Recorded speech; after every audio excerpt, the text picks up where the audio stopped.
ladies. Listen, y'all know I'm an emotional person. I promise I was not trying to come up here crying, but something just crossed my mind and I have to share it with you. So first of all, the Department of Education came to the conclusion that I was definitely retaliated against by my department, and the school has decided that before the investigation continues, they want to go ahead and rectify it. They don't want that office to complete their investigation, basically, because they know they messed up. And as I mentioned in my last video, the supervisor has already been reprimanded for retaliation from the Title IX investigation. So I thank God. But I just wanted to paint a picture for you guys of the reason why I was so devastated when this program ended. So if you all have watched the original video, the first one that I put out ever, you probably have not, but if you want to see it, I can share it with you. If you watch that first video, you'll hear me talking about all of the programming that I did. I used to put together like these mental health related events to raise awareness. And to be honest, the school I went to for grad school is an HBCU, and there were a ton of businesses that did not want those students because people were very unprofessional. And so I wanted to do some professional development events and things of that nature. And students were actually able to come there and get field placement hours when they came to my events, because some of them didn't even have field placements, which is a requirement to graduate. But if the institution doesn't have those partnerships, students can't get their hours. I was always a star student. I had a 3.8 GPA, and I was supposed to graduate May of 2020. So when the situation blew up and my department basically turned their backs on me and took the word of somebody outside of the department against me of all people, like, not only was I hurt, but I was definitely devastated, because it's like I could lose everything. My ex was involved in the situation. He went in there, he lied, and it wasn't until my attorney gave him a call that he actually told the truth and said what my supervisor asked him to go and say and things of that nature. But I say all that to say this. The reason why some of you give up so easily on things is because you didn't put your all into it.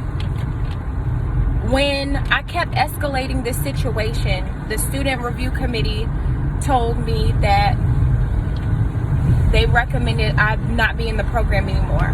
Then the department head recommended that I not be in the program anymore. I spoke to the dean of the college. She recommended that I shouldn't be in the program anymore. I escalated it again to the dean of the college, you guys. She recommended that I shouldn't be in the program anymore, and I was keeping her in the loop the entire time, but she kept saying that the situation wasn't big enough to get to her yet, as if she understood and, you know, she would be able to assist when the time came. And she lied. So I had to hire an attorney. That was money.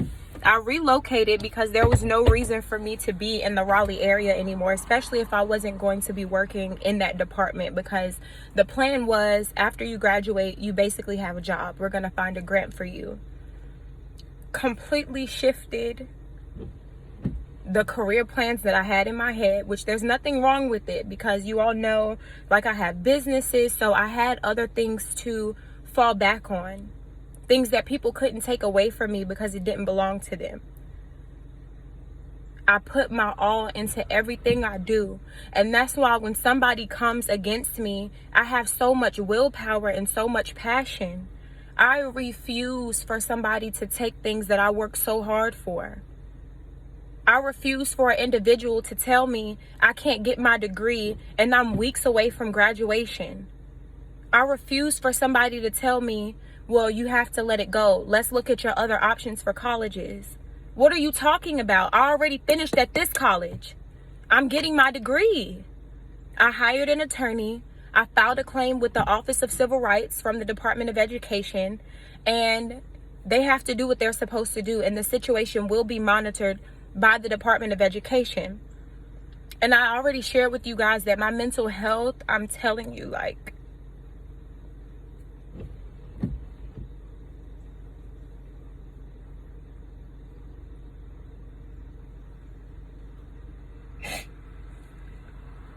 never been so scared in my life.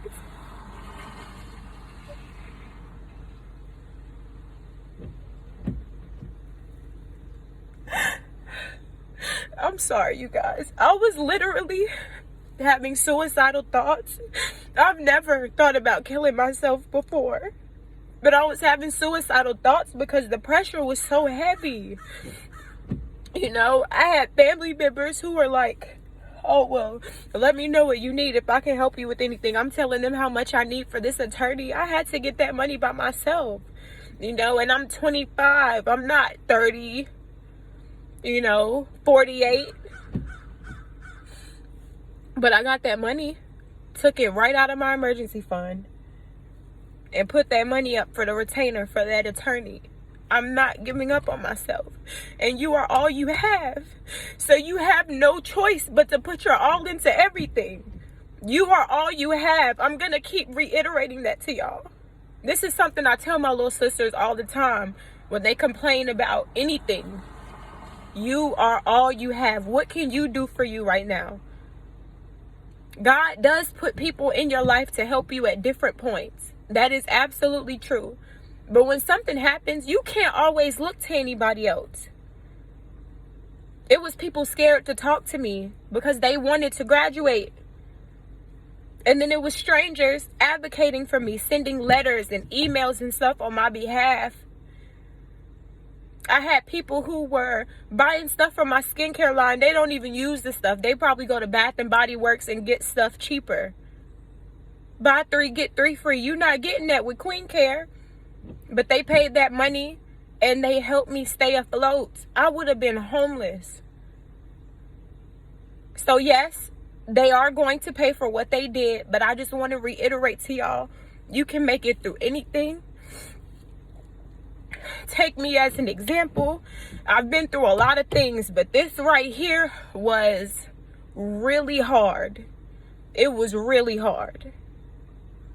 And I'm going to keep pushing. And that's just that on that. I love y'all so much. Thank you so much for all of your love, all of your support. Hang in there if you're going through anything. If COVID-19 is affecting you, I was definitely affected by COVID, but guess what? That money up. I'm still here. Hopefully I'll have this job that I just had my second interview for. It's in my field. But you got to keep going. I still have my own place. I still have my car. God is good. And I was this close to losing my mind. I'm telling you, because listen. The love that you see today is not the love from a couple years ago. I could have handled this situation totally different, and I would have been in a totally different situation. I would not be here. I really had to keep my peace, meditate, stay 10 toes. I was sick to my stomach. It was times I thought about this situation. I'm like gagging, like this is disgusting to me. I can't believe they did that. My department head called me a liar to my face. But all you got, hang in there and advocate for yourself. I love you so much.